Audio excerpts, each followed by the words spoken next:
है अपने घर के काम बच्चों की सेवा के बाद 1 घंटा 2 घंटा महाराज जी की बताई तरकीब से भजन करोगे तो यही महाराज जी आप सबके ऊपर दया कर देंगे।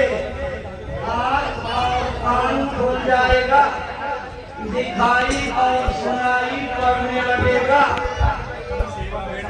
आपका जीवन जिस काम के लिए मिला उसकी पूर्ति हो जाएगी और बर्बादी से बच जाओगे। जीवात्मा अधोगति में जाने से बच जाएगी। जो रास्ता आज महाराज जी ने आपको बताया है ये कलयुग की मान्यता प्राप्त सूरत शब्द योग साधना का मार्ग है।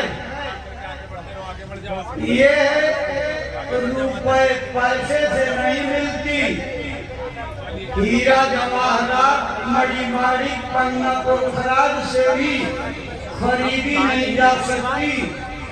ये तो जब आपके जन्मों जन्मों के भाग जाते हैं उस प्रभु की कृपा संतों पर होती है और संतों की कृपा जीवों पर होती है, तब बड़ी मुश्किल से सौभाग्य से प्राप्त होती है। आज आपके जुगों तक की गई पूजा पाठ त्याग सेवा और दान पुण्य का फल इकट्ठा हो गया। आज आपको भगवान के पाने का रास्ता मिल गया। अब आपका कर्तव्य है कि जब ताले को खोलने की चाबी आपको मिल गई तो हिकमत करके जतन करके अपने शरीर की भगवान के बनाए चेतन मंदिर का ताला खोल लीजिए और इसी शरीर में भगवान का देवी देवताओं का दर्शन जीते जी कर लीजिए। भगवान है, मिलता है, उसका दर्शन होता है, लेकिन इन दोनों चमड़े की आंखों से आज तक उस परमात्मा को कोई नहीं देख पाया। जिसने भी पाया देखा, अंदर की तीसरी आंख दिव्य दृष्टि को खोल करके पाया। आप जितने लोग माता के गर्भ से पैदा हुए हो सबको तीसरी आंख का सौभाग्य मिला हुआ है, लेकिन कर्मों की गंदगी से जाना माला पड़ गया है। जिस तरह अगर मोतियाबिंद का बीमार आदमी आंखें खुली रहती हैं लेकिन पर्दा जाना माला पड़ने के नाते सामने की कोई वस्तु दिखाई नहीं पड़ती, इसी तरह से अगर कोई संत महात्मा मिल जाए, रास्ता बता दें, दवा दे दें और उस दवाई का उपयोग करो, उनके बताए अनुसार साधना करो, आँख कान पर जमा हुई गंदगी को उतार दो, निर्मल हो जाओ और उसी निर्मलता के आगे ही आपकी दिव्य दृष्टि खुल जाएगी। यहीं बैठ करके भगवान को देखोगे, राम को देखोगे, कृष्ण को देखोगे, शंकर बजरंग बली को देखोगे, देवी दुर्गा सरस्वती पार्वती लक्ष्मी के दर्शन होने लगेंगे। ये मानव शरीर आपका बर्बादी से बच जाएगा। ए भाई बहनों, ये देव दुर्लभ मानव तन किसी काम के लिए मिला था, इसलिए महात्माओं ने कबीर साहब से शुरू हुई संतों की परंपरा में सिलसिलेवार अब तक जितने महात्मा आए सबने एक ही बात बताई और दोहराई। वो क्या? पिछले युगों की कठिनतम साधना पद्धतियों और उपासना के उपायों से जीवात्मा का कल्याण नहीं होगा। पूरी तो लाभ मिल जाएगा, स्वर्ग वैकुंठ तक की प्राप्ति हो जाएगी, लेकिन जीवात्मा आवागमन से मुक्त नहीं होगी। स्वर्ग लोक का पुण्य खत्म होने पर फिर से इसी मृत्यु लोक में धकेल दिए जाओगे। जन्मों मरो, 484 लाख योनियों में जाओ और चक्कर मारते रहो। महात्मा इसी आवागमन से छुटकारा दिलाने का रास्ता बताने आते हैं। तो आज महाराज जी ने कलयुग की मान्यता प्राप्त सूरत शब्द योग साधना का मार्ग बता दिया है। आपको 3 क्रिया समझाई है, आप अच्छी तरह से इसको समझ लीजिए।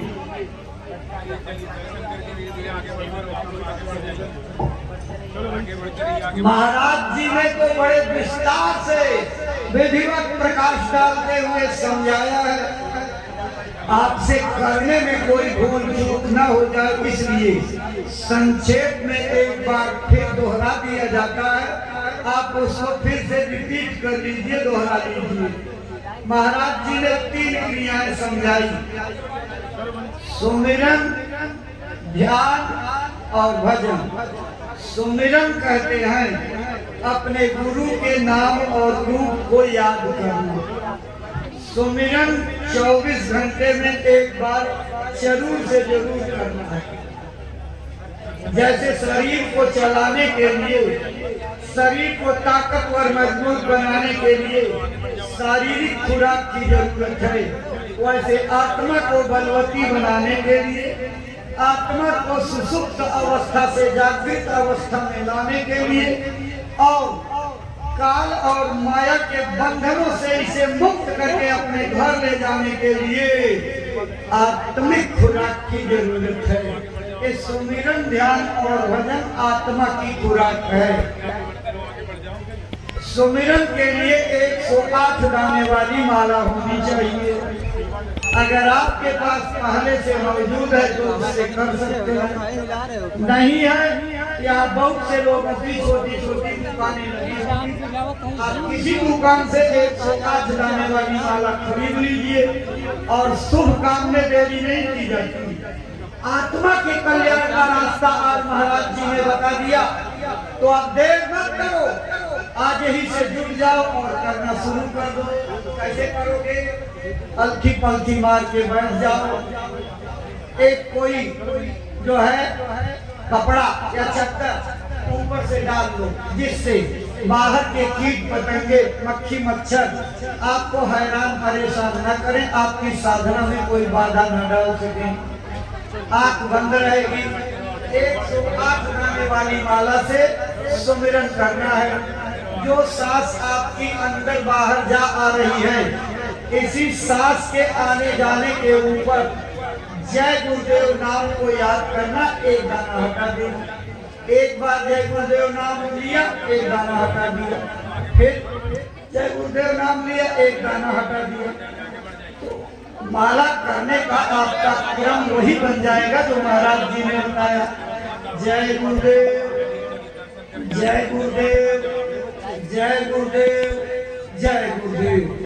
जब एक पूरी माला 108 दाने की आप जाप कर लोगे तो एक माला पूरी हो जाएगी। इसी तरह से जय गुरुदेव नाम की आपको 8 मालाएं करनी है। माला करते समय ये ध्यान देना है कि आपका ओठ नहीं खुलना चाहिए, जीभ नहीं हिलनी चाहिए, किसी प्रकार के अक्षर या शब्द का उच्चारण नहीं होना चाहिए। आपका ध्यान माला पर, माला के मनकों पर या अंगुली पर नहीं जाना चाहिए। ध्यान कहाँ लगाएंगे? जब आँख बंद रहेगी तो सामने अंधेरे में एक जगह अपनी दृष्टि को सुई की बारीक नोक पर नोक करके अपने नाम दान देने वाले गुरु महाराज के स्वरूप को याद करना है। जिस महाराज जी ने नाम दान दिया है उन्हीं का स्वरूप याद किया जाता है। क्यों?